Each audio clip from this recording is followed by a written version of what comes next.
Hey, what's up you guys? Mark Vincent here, and today I'm going to go over my thoughts on EHANG, which is the world's first electric passenger-grade autonomous aerial vehicle. They provide safe, eco-friendly, and smart urban air mobility. I'm mainly interested because it's a really cool concept, but there are a few things from a fundamental and technical standpoint that also have my interest. After that, we'll go over Tesla, Bitcoin, and DOGECOIN. And before we start, I do need to let you know that I am not a financial advisor. Everything I say is strictly my opinion, not facts. All I'm doing is sharing with you what I'm doing with my account. Also, if you do gain value in the video, please give it a like. If you're interested in the stocks I go over, this video only goes over a few. Consider subscribing to gain insight on other plays and stay up to date on new content. Feel free to join my Facebook group page where I share information out daily. If you want to stay connected, check out my other social media platforms in the description. So without further ado, let's take a look at EHANG over here. So EHANG Holdings Limited, just a few bullet points I guess here up on the top. Limited insiders own 1.05% of the new outstanding shares, while institutional holders control 15.24%, with the float percentage being 15.40%. You guys know one of the things I look at is how many institutional holders there are before I invest into a new company that I have yet to invest in. In this case, 15.24%. That being said, that means the stock can only go down 15.24% if everybody was to sell. Growth Interface Management LLC is the largest shareholder of the company with 58 institutions, while 58 institutions own the stock. As of March 30th, 2021, the company held over 1.85 million shares, or 5.78% of all shares, a total value of 68.52 million in shares. EHANG Holdings Limited insiders own 1.05% of the total outstanding shares, while institutional holders control 15.24%. I don't know why I wrote this twice. The company has in raw cash 23.24 million on their books, with 2.21 million currently as liabilities. Again, the other thing I look at is cash on hand, right? That's something that, you know, basically their balance sheet is important. The company has a healthy balance sheet as their debt profile has been on an incline in terms of their assets. The company currently has 68.55 million in total, with 22.44 million as their total liabilities. Market caps, I like small market caps. This barely just makes it in 2.07 billion market cap. Still small market cap. With small market caps comes high risk, high reward. It is a little bit more volatile, but I think this is the future. You know, this is a drone technically, so it's more of a helicopter, I guess, than it is a vehicle. But I think this is the future here. You know, people going into flying vehicles or flying cars that are autonomous and traveling around in that way. So anyways, let's take a look at the chart here. You'll see right here, they had a big spike. This was, I think, in February. Yeah, in February, where they actually had a successful trial of their product, which is a flying passenger drone. You see that it hit about $128 a share and came down pretty fast. You know, a couple days later. What is this? February 16th, and by March 5th, so about 3 weeks later, it came back down to reality down here. But it does look like that it found its bottom here around, I would say, $20.37, and is on its way back up. So we could see a possible cup and handle recovery here. Basically chose this point here to here.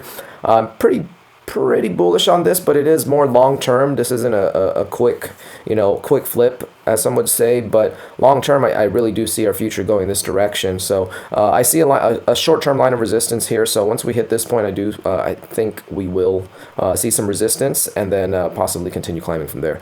But our price points here that I've got a set on. So we currently are testing the line of resistance here at $42.70. So I did already sell 20% of the shares that I have for EHANG, but oops, what are you doing?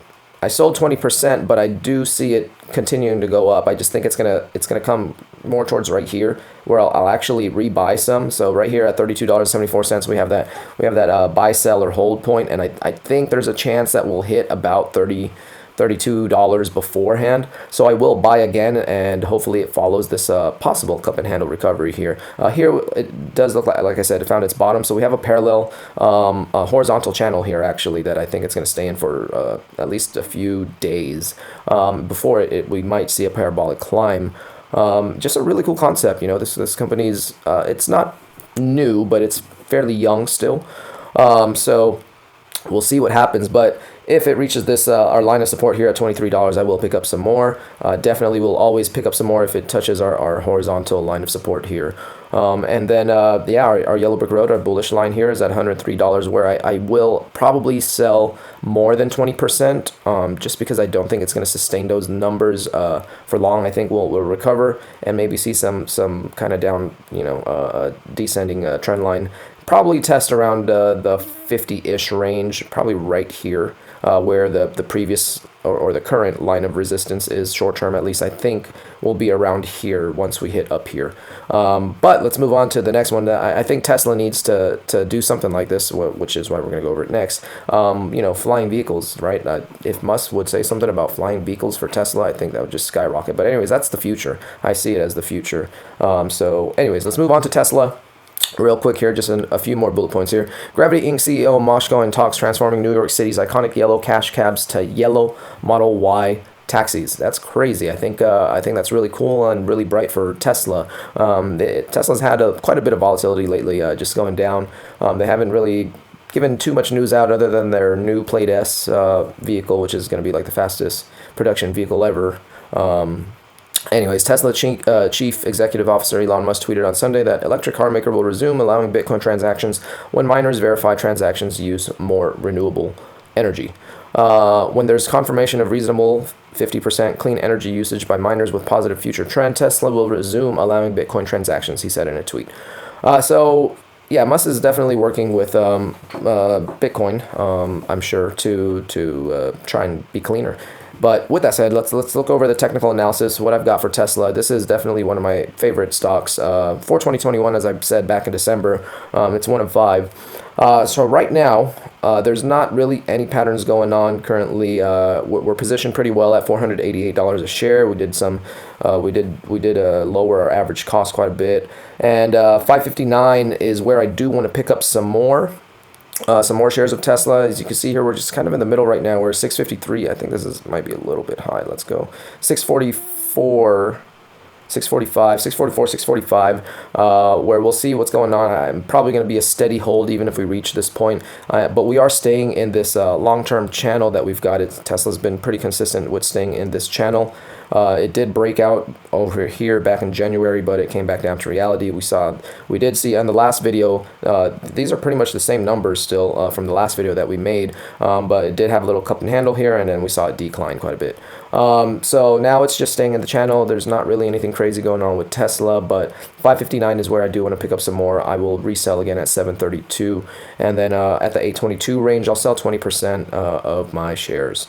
But yeah, pretty cool concept there where New York is going to change their taxis to Model Y Teslas, yellow ones. That's pretty sick. Anyways, with Tesla comes Bitcoin next. Let's talk about Bitcoin real quick here. Bitcoin, what is going on here? What I see with Bitcoin is actually an inverse cup and handle. Come on, computer, load up. Inverse cup and handle.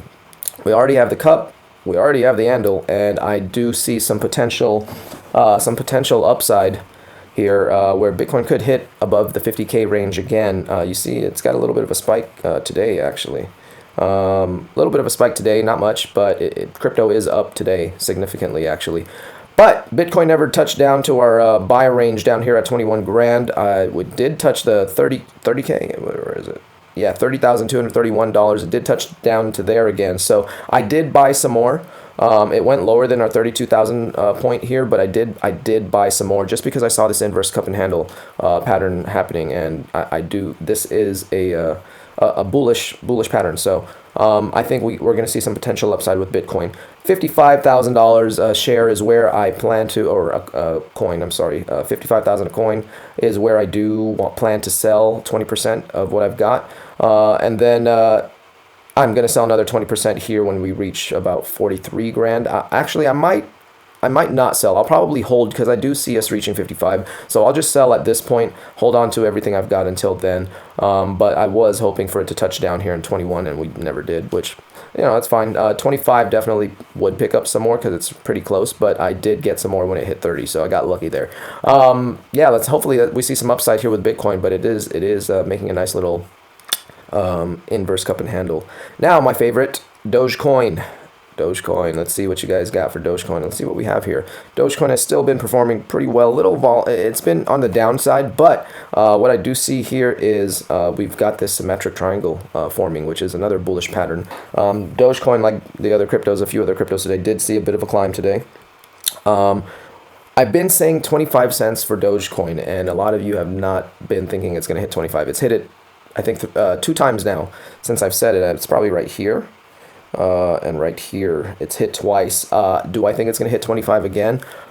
Yes, I think it will hit 25 again. I just don't think it's going to happen soon. I don't think it's going to happen soon because I do see some upside, again, some upside for Dogecoin here. Let's just draw a little, where is it? Arrow. So once we hit here, we'll probably see like somewhere here. Let's see, June 18th, somewhere around here. I think we'll see Dogecoin go on a bit of a bullish run. Probably hit about 50 cents before we come back down again. And we're in this channel right now. This is our second channel. So this is actually our midterm channel. Our long-term channel is down here. We're in the midterm channel right now, and then this is obviously where it broke out. But I do think we're going to see some upside for Dogecoin.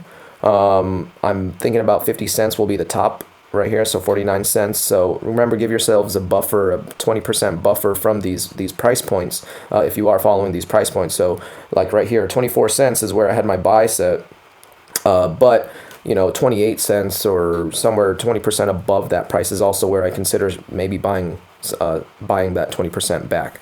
But here at 35 cents, I don't plan to, well, actually I do plan to buy more as we get closer and closer to here. If we stay in this triangle, I do plan to buy once if it's at 35 cents and then hopefully resell again at this 49 cent range or just below it. But yeah, we got a nice symmetric triangle here, almost perfectly symmetric triangle here for Dogecoin, which is a bullish pattern. You see the double tops. We had a few double tops here where I knew it was just going to drop, unless it could have formed a head and shoulders here. Both of them actually could have formed, but as soon as it hit about halfway down, I already knew it's time to sell, rebuy it, and did it again. So yeah, that's where we're at with Dogecoin. We got some bull runs on the way, guys. So I think we have some bull runs with Dogecoin, with Bitcoin. Tesla is what do I see with Tesla? We're just in the channel, we're chilling. And then again, this EHANG, this new company that I am invested in, I do see some upside potential here. At least short term upside. We'll pick some up and then sell it at this range. If it hits this range, we never know, right, guys? But anyways, that's what I've got for you guys today. Thank you for watching. If you like the video, please subscribe. If you got if you gain any knowledge from this, please give it a like, give it a share, and I'll see you guys next time. Peace.